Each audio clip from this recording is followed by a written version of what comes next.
Welcome to the Small Biz Junkie podcast. Great to be here. Today, you've brought us the random reminiscences of John D. Rockefeller. That's right. And we're going to really dig into his experiences, looking for those, surprising and practical insights, things that could maybe fuel your own small business journey. Exactly. Think of it as getting lessons straight from the source. It's a remarkable opportunity, really. To hear directly from someone who built something so massive, so lasting. Mm-hmm.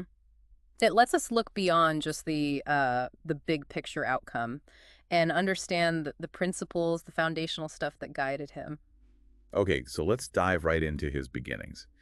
Apparently, his very first taste of business was incredibly early, like age 7 or 8. Yeah, raising turkeys. His mother helped out, giving him curds for feed. So he didn't have feed costs. Right. So essentially, everything he made selling them was profit. You can already see that grasp of revenue versus expenses taking shape. Even that young. And there's this ledger A thing, too. Oh, yes, truly insightful. He kept this ledger, tracking everything meticulously, income, expenses, even charitable donations. That level of financial discipline, so young. It's not just a cute story, is it? It's a cornerstone of sound business practice, something, many small business owners could learn from today. Are you tracking your own financials that closely? Makes you think. And it wasn't just the hands-on stuff. No, his father apparently explained business principles to him, too. And then later, that short stint at a commercial college. Brief, but he said it was incredibly valuable, learning bookkeeping, the nuts and bolts of transactions. It really highlights how important even basic financial literacy is for any entrepreneur, doesn't it? Absolutely. Understanding your numbers, knowing where you stand financially. Maybe Not the most glamorous part of running a business, but, well, it's crucial. gives you clarity for decisions, avoids pitfalls. Exactly. Then came finding that first real job. He literally went door to door. Yep, asking merchants if they needed a boy. Took weeks, apparently. And finally landed a spot with Hewitt and Tuttle. And the interesting part, no talk about pay initially. Right. He was just eager to start to gain experience. That hunger to learn, sometimes that's the most valuable thing starting out. It really speaks to the value of learning on the job. Definitely. And he specifically mentioned how important it was working under a good bookkeeper, that mentorship, that daily exposure. You can't really replicate that in a classroom alone. So for listeners, maybe seek out chances to learn from experienced people, even if the pay isn't amazing at first. Precisely. It's an investment. And here's where we see his own business mind starting to work. At Hewitt and Tuttle, he noticed things. He did. He observed how they paid bills and found it surprisingly casual. Lacked the detail he felt was necessary. He saw signing a check as a big responsibility, Yeah. right? Releasing his employer's money. And their kind of lax approach just didn't sit right with his sense of order. It's like he was mentally auditing them. That early eye for efficiency, for potential weaknesses. Even as a young employee. Critically evaluating how things were done, thinking, how can this be better? That's a hallmark of successful entrepreneurs, isn't it? Always looking to streamline, even small things. That's a great point. Mm-hmm. So eventually, he decided to leave Hewitt and Tuttle. They couldn't agree on salary. Just $100 a year difference, believe it or not. And right then, he saw his chance to go out on his own. That willingness to bet on himself, valuing his own worth, it's a pivotal moment. A powerful reminder for anyone thinking about taking that leap. Exactly. He had the experience, he knew his capabilities, and he wasn't afraid of a calculated risk, which leads us right into his first partnership and getting capital. Right. He partnered with M.B. Clark. Clark had $2,000. Yes, and Rockefeller had maybe $700, $800 himself, so he had to find the rest. He talks about the pride in becoming his own employer, having $4,000 in capital, dealing in like carload, lots of produce. Big volumes. But as they grew, well, they needed more money, which meant going to the bank. Their first loan. A step many of our listeners will face, I imagine. Oh, absolutely. Securing that initial funding can be a real make-or-break moment. So he approached T.P. Handy, the bank president, someone he knew. From his school days, yes. He laid out their plan, explained what they needed, and then had that, nerve-wracking wait. And why did Handy trust them? He believed they'd run the business conservatively, properly. And Rockefeller tells this great story that illustrates it. Oh, yeah. Their best customer asked for an advance on shipments, but without providing a bill of lading. Ooh, tricky pressure situation. Huge pressure. Fear of losing their biggest customer. But Rockefeller, being the finance guy, Stood firm. stood firm, refused, upheld their principles. Wow. And the result? It actually earned them more respect. Rockefeller even suspected it might have been a deliberate test by the customer. So that integrity, sticking to sound practices even under pressure. Became a huge asset for their young company. It's a powerful lesson. Don't compromise core principles for short-term gain. Absolutely. Now let's talk about growth and the challenges that come with it. Rockefeller really emphasizes how tough it was to get capital for growing businesses back then. He tells that story about needing hundreds of thousands in cash for a big opportunity. And literally going bank to bank, scrambling to pull it together in time, it paints a picture of a very different financial world. It really does. Access to capital was a massive hurdle. His success there speaks volumes about his tenacity, his persuasive skills, highlights the importance of networking, building those bank relationships, having a compelling vision. He also mentions an early experience raising money for his church. Yes, spearheading an effort to raise $2,000 to pay off a mortgage. And he admits that probably sharpened his persuasive abilities. It's fascinating, isn't it? How seemingly unrelated experiences build your entrepreneurial toolkit.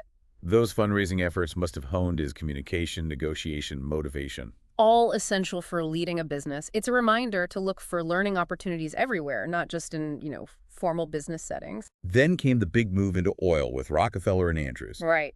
And initially, profits were great.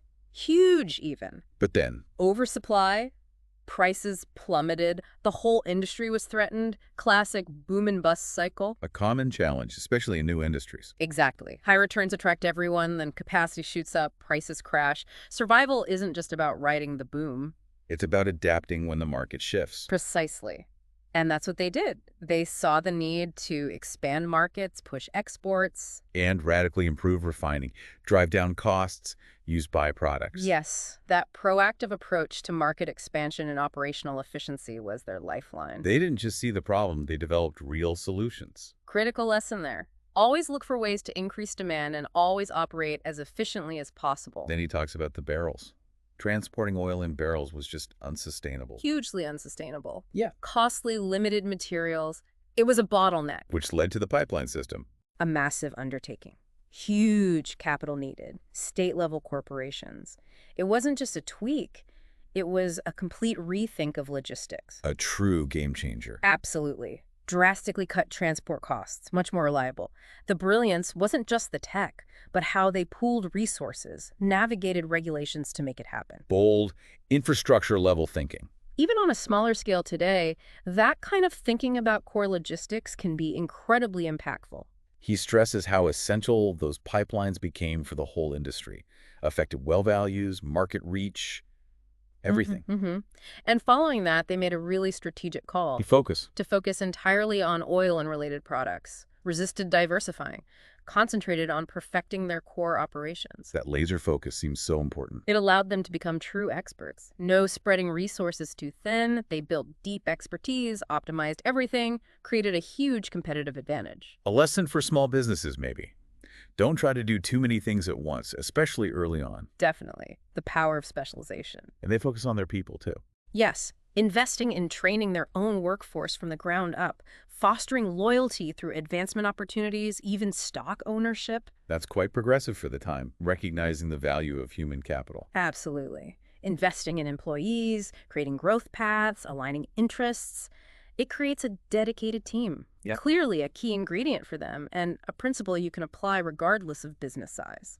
Okay, let's shift to some of the core business principles he highlighted. He mentions the joy of achievement. Yes, and the inspiration from partners like H.M. Flagler, who always pushed for progress. That collaborative energy Strong complementary partnerships seem vital, don't they? cannot be overstated. Someone who shares the vision, challenges assumptions, brings different skills. It's a catalyst. The Rockefeller-Flagler dynamic shows that. Are you cultivating those relationships? Flagler also insisted on building refineries with top-quality, durable materials. Even when they worried if the oil supply would last. That long-term vision, despite uncertainty. It speaks to the power of looking beyond immediate returns. Investing in quality infrastructure, having faith in your industry's future. It pays off. Think about the long-term investments you're making. Are they built to last? Rockefeller also valued friendships built on business, emphasized fairness, clear communication and agreements. He quotes Flagler, saying, "A business built on friendship is stronger than a friendship built on business. A foundation of trust and ethical dealing is paramount."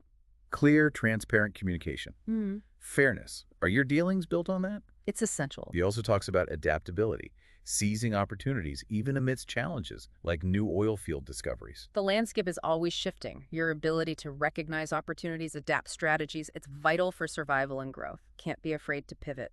Are you staying alert to possibilities in your industry? Good question for listeners. They also balanced ambitious expansion with prudent financial management. And aimed for unanimous agreement among partners on big decisions. That careful, considered approach to growth sounds like a recipe for stability. It's a key balance. Invest and grow, yes, but manage finances responsibly. Ensure key stakeholders are aligned.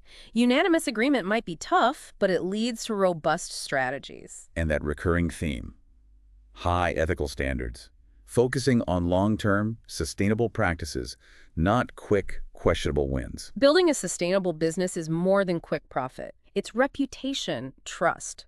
Creating long-term value through honest dealings. Are you prioritizing ethics in every aspect? He also stressed analyzing capital needs diligently, preparing for setbacks, proactive financial planning again. Thorough planning, contingency funds, essential for navigating the ups and downs. You need a buffer for challenges and funds to grab opportunities. Are you planning for financial headwinds? And that powerful idea, true success is bigger than just getting rich. It's about building something lasting through fair dealing, earning widespread confidence, a deeper purpose. When your motivation includes building something meaningful, serving customers well, contributing, it's more sustainable, more fulfilling. What's the bigger purpose driving your business? It's a profound question. Finally, adapting to market forces, building efficiency based on solid data, echoes his early dislike of casual practices. Understanding your industry dynamics, making data-driven decisions, constantly improving efficiency, all critical for staying competitive. Are your decisions based on solid data? These are such valuable insights. Really makes you reflect on your own approach. Now, before we continue, just a reminder, for more resources and deep dives like this to help your small business journey, check us out at www.smallbizjunkie.com. Definitely worth a visit. Okay, so let's look at his observations on corporations and combinations. Right. This is relevant for understanding how large-scale business evolved. He saw corporations and capital consolidation as, well, inevitable, like machinery replacing hand labor for efficiency. Cooperation, pooling capital offered big advantages. The scale depended on business needs. And he pointed out how the U.S. federal system, needing state-level incorporation for interstate business, shaped how big organizations formed. The regulatory environment shaped the structures. Exactly. He saw combinations as a natural response to a growing national market, pursuing efficiency and scale. But he wasn't blind to the potential downsides, was he? No, not at all. He acknowledged the risks, speculation, artificial price hikes, concentrated power. But he believed these dangers could be managed, like harnessing steam safely. He saw the tension between the benefits and the need for public protection. Safeguards were needed. To prevent abuses of power. And interestingly, he advocated for federal legislation for corporations, or at least uniform state laws. To encourage beneficial combinations, but protect against public fraud, he recognized the need for a clear, consistent legal framework. Quite forward-thinking, calling for regulation like that. He wasn't arguing for unchecked power, but for a system that maximizes benefits while minimizing harm through clear rules. Let's shift gears slightly. His perspective on the American businessman. Yes, he challenged that common pessimistic view that American life was just about greed. So the extreme cases in the papers weren't the norm. A more optimistic take than you often hear from that era. He argued against letting negative anecdotes define everything, believed most business people were driven by more than just money, and that ethical standards were generally high and improving. He also disputed that money was the only measure of worth in the U.S. Pointed to ambition, inspiration from others' achievements, as stronger motivators than just envy. An interesting take on American aspiration, that success can be a catalyst for others, not just breed resentment. That's what he suggests, yes, a positive aspirational element. He also touches on fair wages. The worker is worthy of their hire. But must contribute equivalent value, a balanced view based on mutual contribution. A straightforward principle. fair compensation aligned with the value the employee brings. Exactly. And finally, he expresses respect for wealthy people who kept working. Who continued refining their businesses, benefiting employees, building up the country. He saw a broader responsibility beyond just personal wealth. Believed those with wealth had a responsibility to keep contributing through business, philanthropy, positive impact, potential builders of the nation's future. It's quite a perspective. It really is remarkable how many of these principles, these observations from, over a century ago, still hold so much relevance for small businesses today. Absolutely. Financial discipline, integrity, continuous innovation, long-term vision. They seem timeless, don't they? They really are. The tools change, technology evolves, but the core principles of sound management, ethical conduct, focusing on value, they endure. His insights on partnerships, getting capital, adapting to market dynamics, seem particularly relevant for anyone starting or growing a business now. Definitely. So, as you, our listeners, reflect on your own business journey, maybe think about how these historical insights apply to your challenges, your opportunities. What principles resonate most? Which experiences offer a new perspective? We really encourage you to explore business history more. There are always valuable lessons there. Always something to learn. And of course, for more tools, resources, and inspiring stories, don't forget to visit us at www.smallbizjunkie.com. This dive into Rockefeller's Reminiscences, it's a powerful reminder, isn't it?